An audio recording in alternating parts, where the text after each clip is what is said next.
وأخيرا تم الحكم على سائق أوبر المتسبب في وفاة حبيبة الشماع فتاة الشروق، اللي اتسبب لها في مشاكل صحية كتيرة جدا بسبب انه حاول يتحرش بيها او انه حاول يخطفها اثناء ما كانت موجودة معاه في عربية اوبر.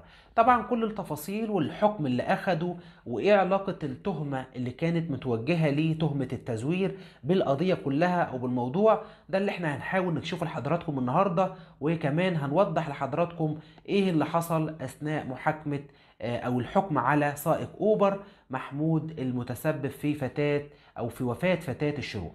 طبعا في البداية ما تنساش تصلي على سيدنا النبي صلى الله عليه وسلم، وما تنساش كمان تدعي بالرحمة والمغفرة لحبيبة، وان ربنا يصبر كل اسرتها وكل اهلها. طبعا الموضوع كلنا تابعناه على مدار الشهرين اللي فاتوا. حبيبة كانت طلبت سواق اوبر او عربية اوبر، وركبت مع السواق ده من سوء حظها